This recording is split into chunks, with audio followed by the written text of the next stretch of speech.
Welcome to Tangents.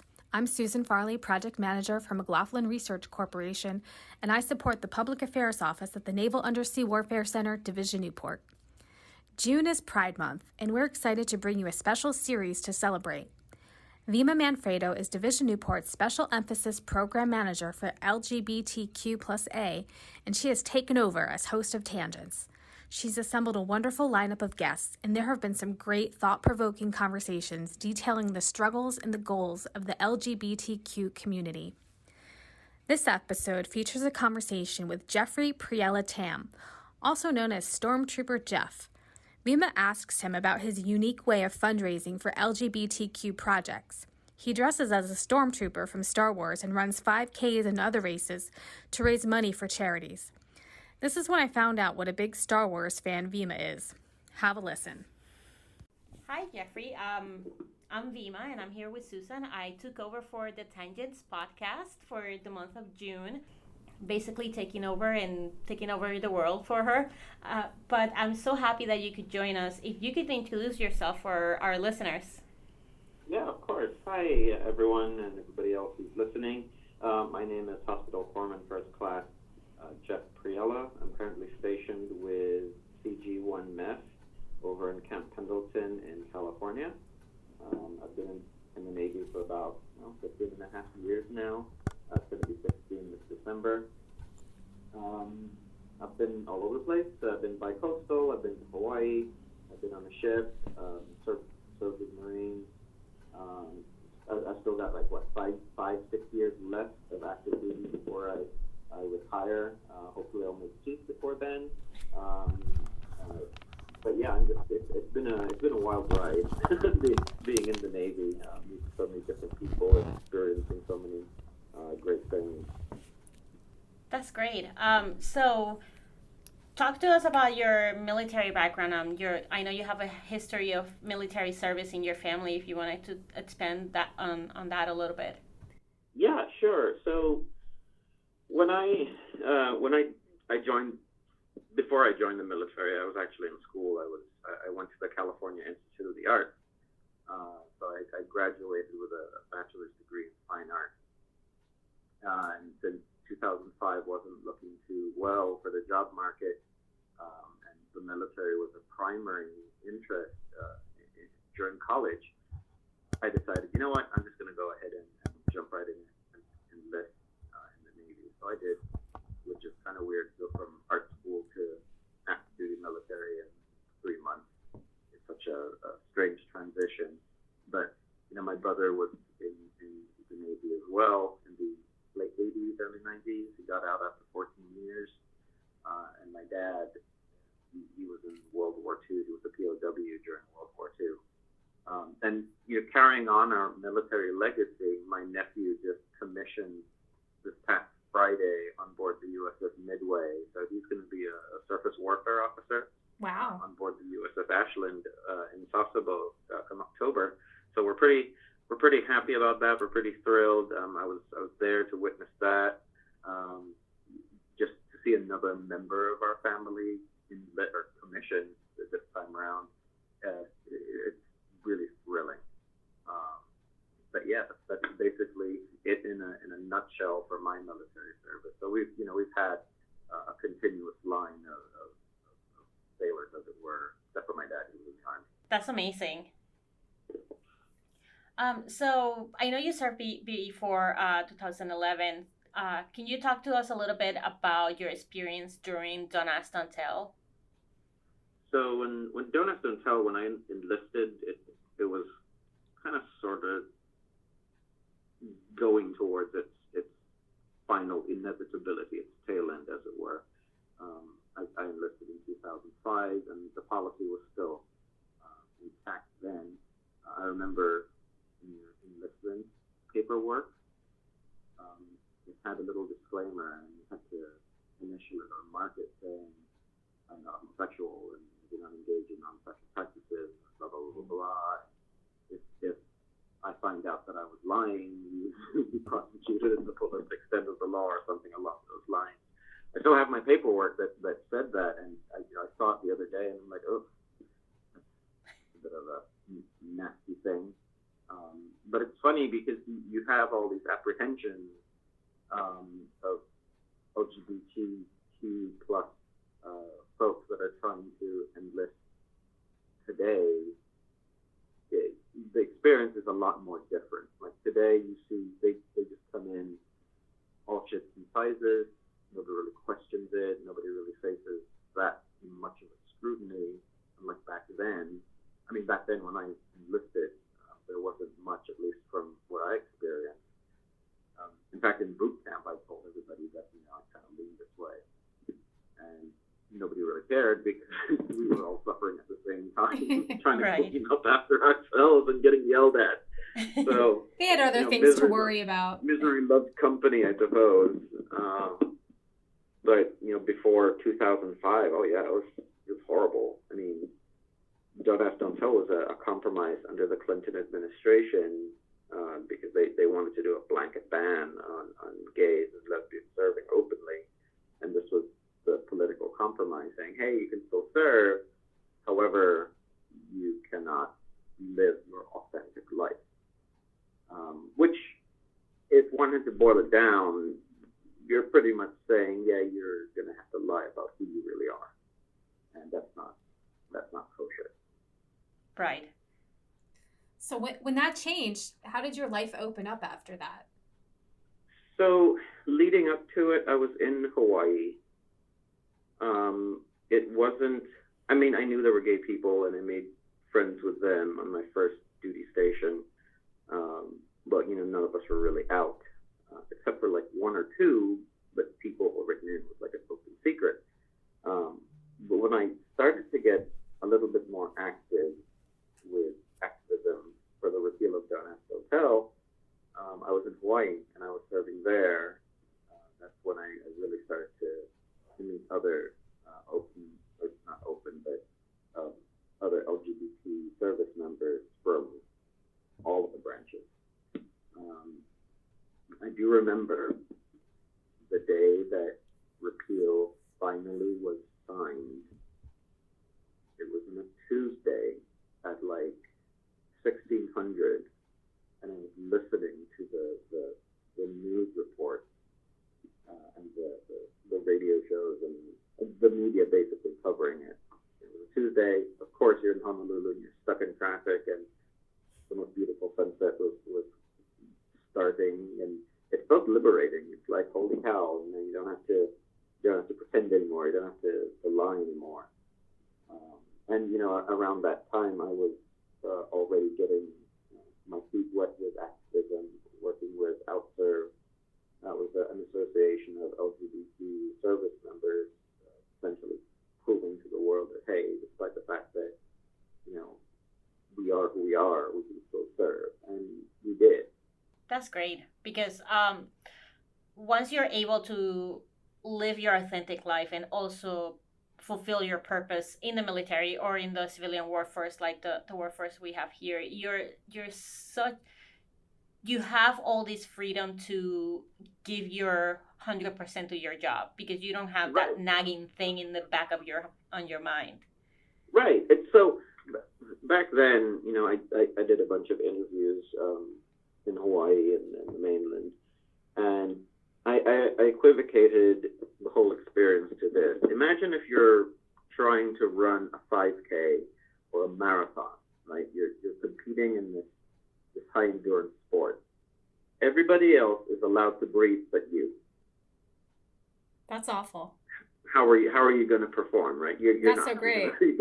You're going to falter, Exactly. So that was the analogy that I used. Like everybody else has got a fair shake in life except you guys. You can still perform, but you just can't breathe.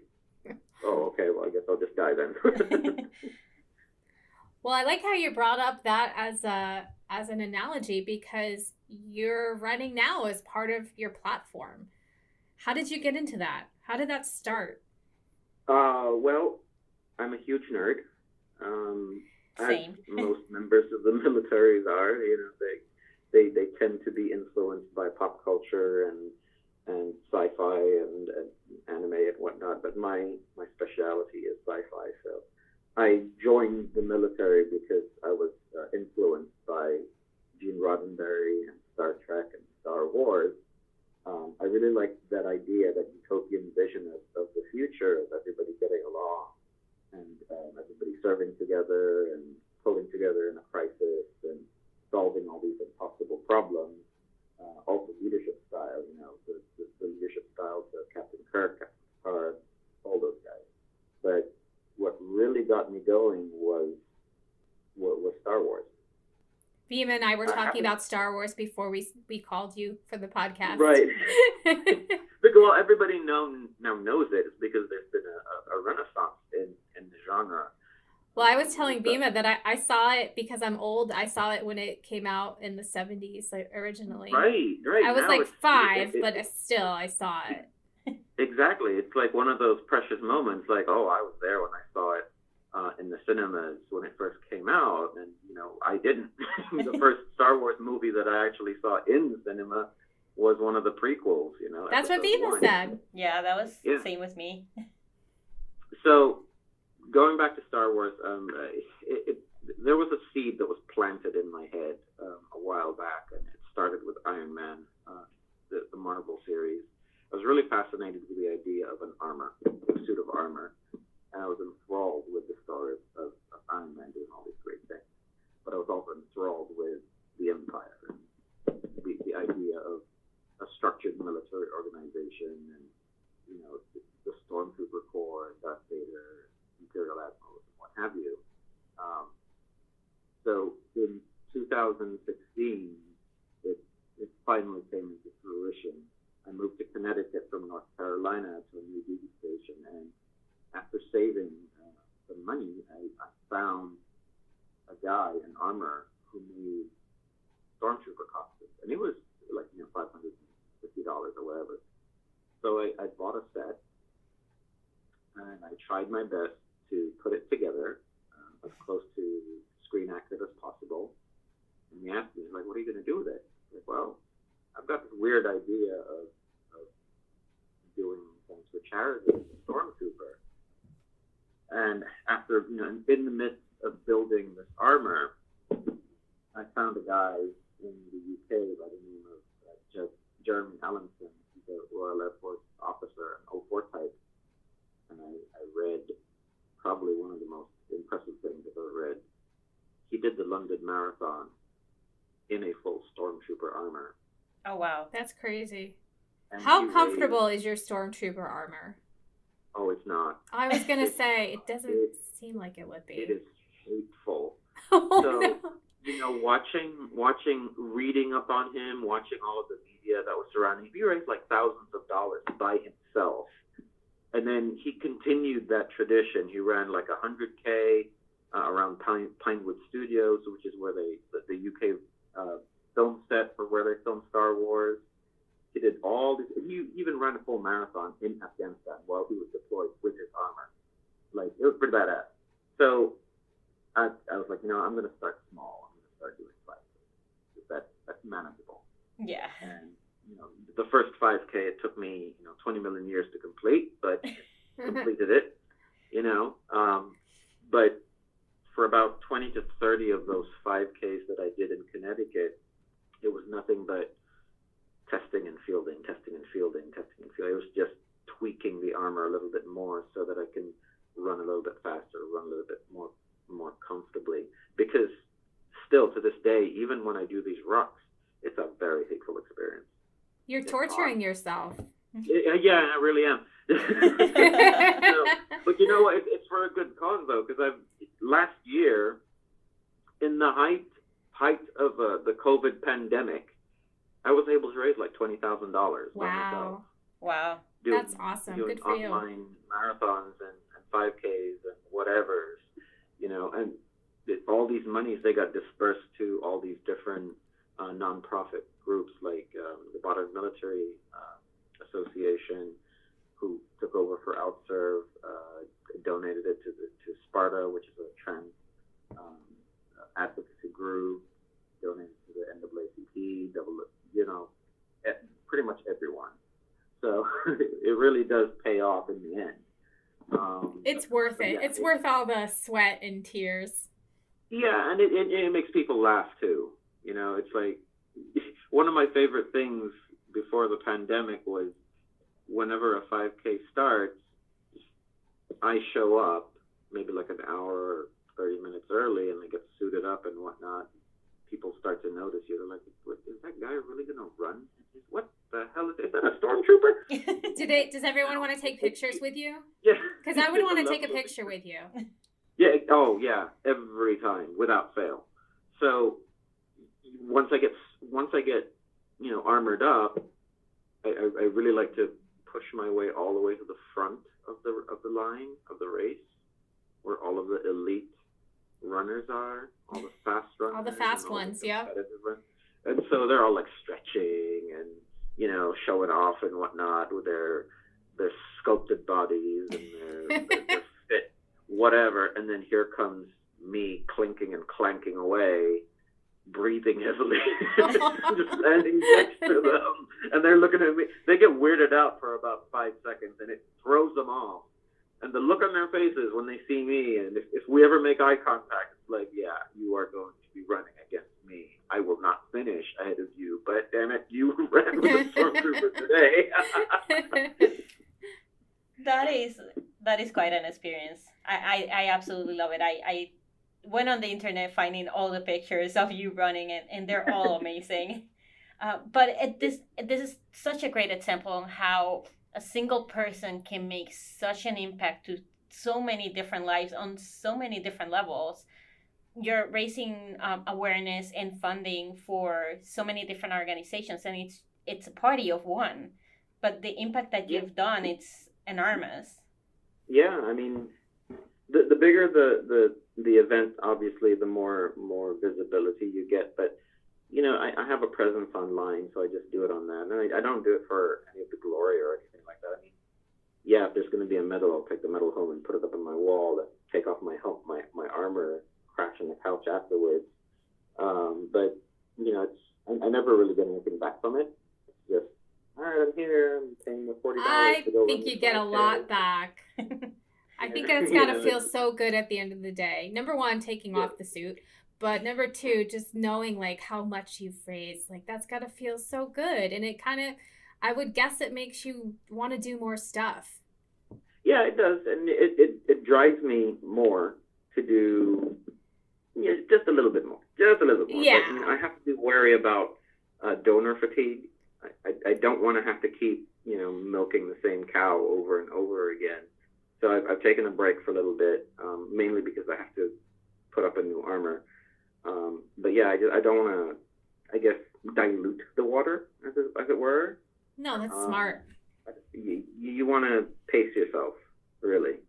So sometimes I'll just do a run just because, or I'll do a 5K just because. There's no donations or anything like that. But again, that's still part of the whole testing and part of the whole fielding and adjusting and making sure it's good for the next run. That makes sense, yeah. So switching gears a little bit, I know you wrote an article about marriage equality and the impact on service members. Could you talk us a little bit about that? This goes back to the whole idea of equality across the service, right? Everybody, ever since I joined the military, they're always saying, "Oh, there's an equal opportunity environment, blah blah blah blah blah blah blah. There's no discrimination." I'm like, oh really? Really? Yeah, you could fool me. But joining a group like OutServe and then American Military Partners Association, it turns out that you had LGBTQ couples who have families. Now here's the kicker. If an E1 marries immediately after boot camp, which we all know what happens, then they get BAH, they get medical, they get off-base housing, they get all of this stuff, right? All the little added benefits of being married to a service member.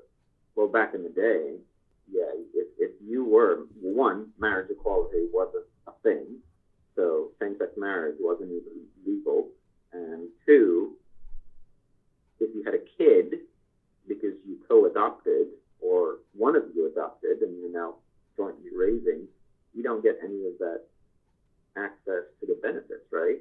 So you didn't get the BA, you didn't get the medical, you didn't get the whatever. So just think about the EFN2 program, the Exceptional Family Member Program. You have service members who have kids who are autistic or who are special needs or have some kind of critical medical issue that needs a higher level NPS or a hospital to take care of. Well, if an LGBTQ couple had that same program or problem, they wouldn't have been given that same sort of access as a straight couple. You know what I mean? Right. So there is a thin veneer of discrimination right there. So thankfully, the government, in its infinite wisdom, changed the law, and we managed to get marriage equality pushed through, all because the little lady by the name of Edie Windsor decided to sue the government. And that was another thing too. It was like, Edie Windsor, when she went to the Supreme Court, she was getting charged, she was getting taxed this enormous amount of money because she was the sole beneficiary of her wife's estate. But if a straight couple, if one of them died, they wouldn't have been given that same sort of tax. So that was the impetus for federal purposes, marriage equality should be legal under the eyes of the law. And then a couple of years later, we had full marriage equality across all the states in a civil manner.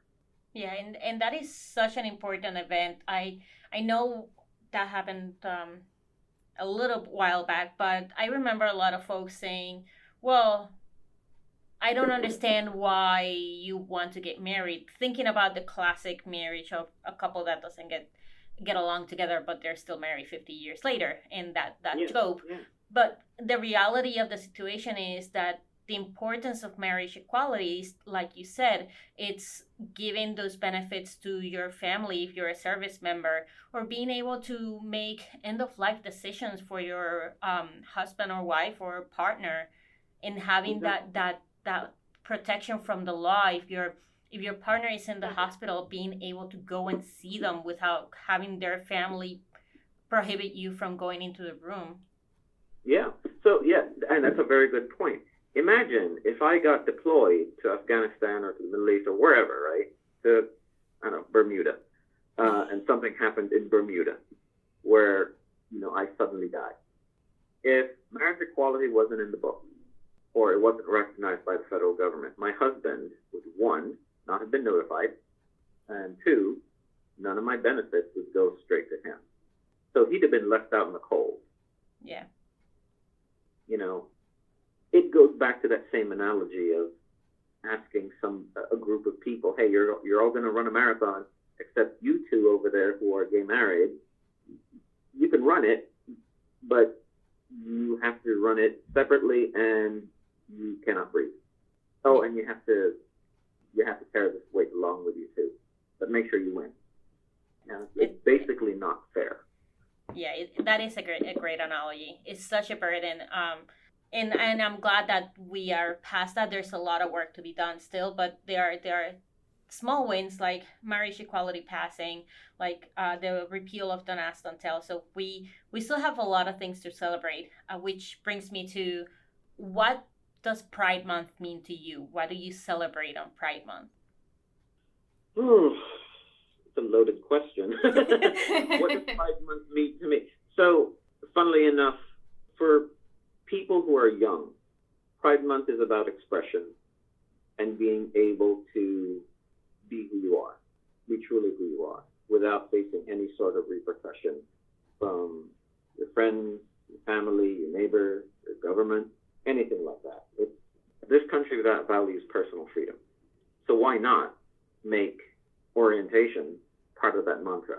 Why can't LGBT people be who they are 365 days a year? Pride shouldn't really be confined in just 1 month.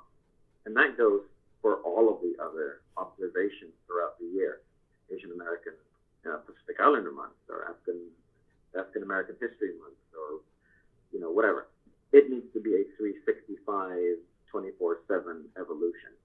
Absolutely. But for me, Pride Month it's another way of saying, yeah, we exist. And yes, we are persisting. And yes, we're going to be here for a very long time.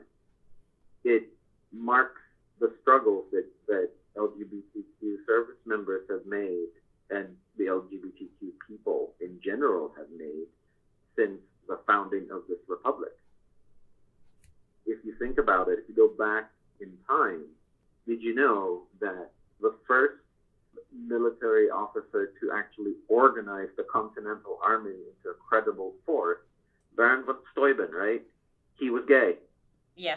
Washington still hired him to organize his army into a credible fighting force. Everything that we see today, that the military, how the military is structured, how we're organized, how we do business, comes straight from von Steuben's instruction. And that's what Washington was only interested in. He didn't care that he liked dudes. He cared about his military prowess. He cared about his organizational skill. And that's the point, is people shouldn't be sticking their noses into our personal lives, like, hey, I heard you like guys, or I heard you like girls, or I heard you like both, or I heard you like to be dragged. No, fool. It's because I can do this job sometimes better than you. You know, it's about ability, and how we perform out in the field is what's valuable. And we should be given a chance to do that. So to me, that's what pride means, is being able to do what you can do in the time that you give. So our listeners span, the Naval Sea Systems Command workforce, and what would you want our listeners to take away from Pride Month and really, the things that you're advocating for? Because I think when you have the whole spectrum, you have people who have not come out yet, people who are out and, sort of conditionally, like maybe in their social circles, but not at work. And then you have allies and then people who are just not at the, not understanding any of the movements. What would you want takeaways of Pride Month to be? Well, I think it's more about mutual respect. You mentioned that, how do people perceive other people who identify as this or identify as that? You don't need to move a mountain in order to understand something. Sometimes you just need to move a pebble, and you'll get it. All that we as a people, and I'm talking about Americans in general, we espouse respect. Respect for each other, respect for our way of life, respect for how we live, etc., and so forth. That's all we really want. Whatever respect you expect is the same kind of respect that we expect. So it's basically the golden rule. Treat others how you would be treated yourself. It's the most basic of human instruction, or human tendency. Is you want to be treated this way, you got to do the same thing, right? Right. Right. Yeah. I think that would be it. The all-encompassing answer would be the golden rule: is just treat others like how you would be treated yourself. That's a great advice in its simplicity of, I have my own way of moving through life, and I just need to be respected for that and be allowed to give others my 100% without fear, and allowed to breathe. Using your analogy, I should be allowed to breathe while I'm moving through my experiences and while I'm working and giving myself 100% to the workforce. Exactly. Like, who are you to tell somebody, hey, you can't do this particular skill because of X, Y, and Z? It's like telling your best friend who's left-handed, oh, you can't weld the ship, or you can't input this CAD drawing because you're left-handed. No. If they can do it better left-handed, great. Absolutely. That's a great analogy. Is there anything that you would like to add? One of Vima's questions that I thought was good was, do you have a favorite or most impactful race that you've done? Earlier, we had a few conversations earlier today, and the Pride March in Washington, D.C. came up as being a really for Vima and some of our other guests, a really powerful, emotional event. Do you have anything like that in your experience? I do, but it had nothing to do with LGBT pride. That's okay. Let's hear it. But it was a very cathartic experience nonetheless. It's another good analogy, and I like to use the analogy of a marathon or a 5K or a run or a long distance run. It's so relatable. Yeah, it's so relatable because that's what life is it's a marathon. It's not a sprint. It's a marathon. Your life is in it for the long haul, and you can do it as fast as you like. You can do it as slow as you like, as long as you reach the objective, whatever that may be. Pace yourself and enjoy the view. Yeah. So a few years ago, I did an event called the Bataan Memorial Death March out in New Mexico. It was the first time I did it. It was a very emotional experience as well as a physical experience because it's 26 miles in a multi-terrain desert environment and you're carrying packs, and it's an all-day event. But along the way, you have thousands of people who are doing the same thing with you, either running or rucking or hiking or whatever the case may be. And they're all suffering in the same way. And this whole point of this march is to commemorate, the Bataan Memorial or the Bataan Death March survivors back in 1942, which is what my dad survived. He was a POW in World War II. And the whole idea and the whole mythology of the Bataan Death March, it permeates our family's history. Because my dad, he very nearly died from it. Yeah. Let's be real. I mean, he contracted every single disease known to man, with the exception of COVID at the time. But he still survived because of his will to live, his faith, and most importantly, his dad, when he found out that his son was alive. So when I did that rough, there was a point where you just can't do it anymore. Your system is beginning to shut down, but you still have a few miles to go. You have to get over that wall.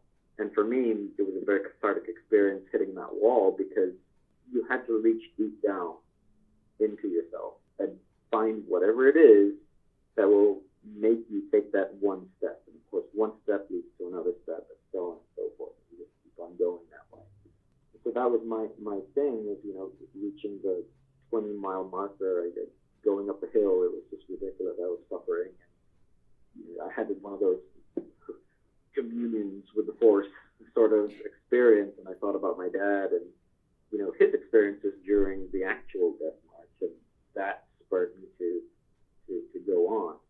And that kind of that ties into our discussion of Pride Month. It's like, for somebody like me who survived NSM, who survived, DOMA, and managed to gain marriage equality, all of these successes were built on other people's suffering and other people's struggles. The best thing you can do is to honor that sacrifice and that struggle by being you and being the best that you can be, and being a good example for the next generation. When I do these Stormtrooper runs, it isn't just a vanity project. It's there to inspire people as well. I've got people coming back from or reaching out through Facebook saying, "Hey, I've seen your post since day one, and you really inspired me to do this 5K. I never used to do 5Ks, and now I'm doing them weekly. I just want to say you inspired me because of what you do." So, that's pretty much it. It's just be an inspiration to somebody and honor that sacrifice that other people have gone through to essentially get you where you are, That's awesome, Jeffrey. Yeah. Thank you for sharing your story. I No, can't I believe know. you're doing all that, but it's all for good purpose. I'd like to think so, yeah. It's not a waste of time. No, it is. Well, I want to thank you for your time and for sharing your story with us. And I wish you the best of luck and all your future races. And I hope you're able to continue what you're doing successfully for a very long time. Oh, thank you so much. Thank you. Yes, thank you so much for your time. And I hope to see Stormtrooper Jeff running around in New England one day. Oh, yeah, we'll see if I get stationed. I mean, I was there, 2 years ago, running around in Connecticut, So hopefully the winds take you this way. Yeah, right. We'll see how that goes. But yeah, I still have enough time in the military to possibly make it back over there. You know? And who knows? I might have a little squadron of stormtroopers running with me. Who knows? I hope so. Thank you so much. Thanks for listening to this special episode of Tangents. You can find this episode and the other Pride Month episodes on the Tangents Wiki and follow us on Fusion #Tangents.